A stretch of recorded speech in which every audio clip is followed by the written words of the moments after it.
دوستو، سلطان نور الدین زنکی رحمہ اللہ تعالی ایک نہایت بہادر اور نیک حاکم گزرے ہیں۔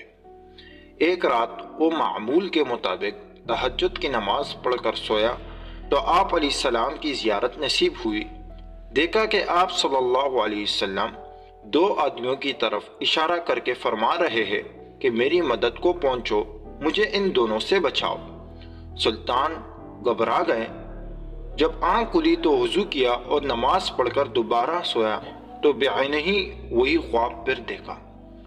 سلطان پھر جاگ اٹھا، وضو کر کے نماز پڑھی، پھر سویا تو تیسری بار بھی وہی خواب دیکھا۔ اب تو نیند غائب ہو چکی تھی۔ اسی وقت اپنے وزیر جمال الدین کو طلب کر کے سارا واقعہ سنایا۔ یہ وزیر بڑا دیندار اور وفادار تھا۔ اس نے سنتے ہی کہا، اب بیٹھنا کیسا؟ آپ کو اسی لمحے مدینہ منورہ کے لیے روانہ ہونا چاہیے، مگر کسی پر یہ واقعہ ظاہر نہ فرمائے۔ سلطان نے اسی رات کے باقی حصے میں سفر کی تیاری کی اور وزیر کے ساتھ تیز رفتار اونٹیوں پر روانہ ہو گیا۔ بہت سا مال اور 20 آدمی بھی ساتھ لیے۔ دمشق سے مدینہ منورہ کا سفر جو 1 ماہ میں طے ہوتا تھا، سلطان نے صرف 16 دن میں طے کر لیا اور صبح کے وقت غسل کر کے مدینہ منورہ میں داخل ہوا۔ سب سے پہلے ریاض الجنہ میں نماز ادا کی اور آپ صلی اللہ علیہ وسلم کی خدمت میں حاضر ہو کر سلام عرض کیا اور بیٹھ کر سوچنے لگا کہ اب کیا کرنا چاہیے۔ اہل مدینہ مسجد شریف میں جمع ہو گئے تھے۔ وزیر نے ان کو بتایا کہ سلطان نبی کریم صلی اللہ علیہ وسلم کی زیارت کے لیے حاضر ہوئے ہیں اور تقسیم کرنے کے لیے بہت سا مال لائے ہیں۔ آپ یہاں کے سب لوگوں کے نام لکھ کر دے دیں۔ اہل مدینہ نے فہرست تیار کر کے پیش کر دی۔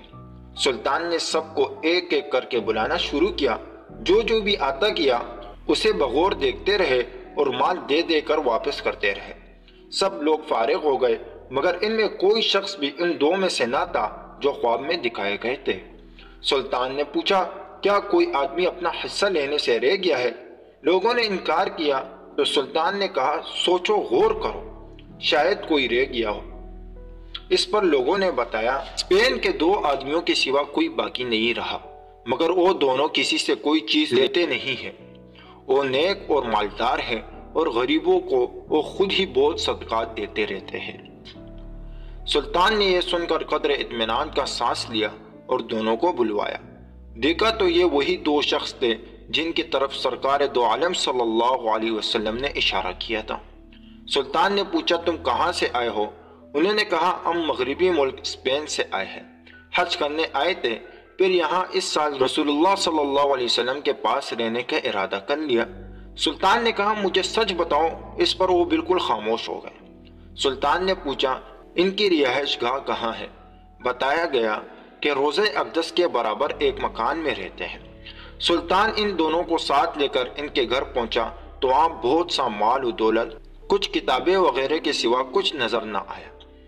اہل مدینہ نے سلطان کے سامنے ان دونوں کی بہت تعریف کی کہ ہمیشہ روزے رکھتے ہیں، نماز پابندی سے ریاض الجنہ میں ادا کرتے ہیں، نبی اکرم صلی اللہ علیہ وسلم کی زیارت کے لیے پابندی سے حاضری ہوتے ہیں، روزانہ صبح کو جنت البقیع کے قبرستان میں زیارت کے لیے جاتے ہیں اور ہر ہفتے کے روز قباء کی زیارت کو جاتے ہیں، کسی مانگنے والے کو خالی ہاتھ واپس نہیں کرتے۔ یہاں تک کہ اس قحط سالی کے زمانے میں تو انہوں نے اہل مدینہ کی بہت ضرورتیں پوری کی۔ سلطان خاموشی سے یہ باتیں سنتا اور اس کے گھر میں گھومتا رہا۔ فرش پر ایک چٹائی بچھی ہوئی تھی۔ سلطان نے اسے اٹھایا تو اس کے نیچے ایک سرنگ کھدی ہوئی نظر آئی جو حجرہ شریفہ تک پہنچ چکی تھی۔ اب تو لوگ گھبرا اٹھے۔ سلطان نے ان دونوں کو خوب پٹائی کی اور کہا، ساری بات سچ سچ بتاؤ۔ اب انہوں نے اعتراف کیا کہ وہ در حقیقت عیسائی ہے۔ ان کے ہم مذہب لوگوں نے انہیں حاجیوں کے بیس میں یہاں بہت سا مال دے کر بھیجا ہے تاکہ آپ علیہ السلام تک پہنچ کر آپ صلی اللہ علیہ وسلم کو یہاں سے نکال کر اپنے ناپاک دلوں کی بڑاس نکالے۔ انہوں نے بتایا کہ وہ رات کو سرنگ کی کھدائی کرتے تھے اور جمع شدہ مٹی کو چمڑے کے تیلوں میں بھر کر جنت البقیع کی زیارت کے بہانے وہاں جا کر قبروں کے درمیان پھیلا دیتے تھے۔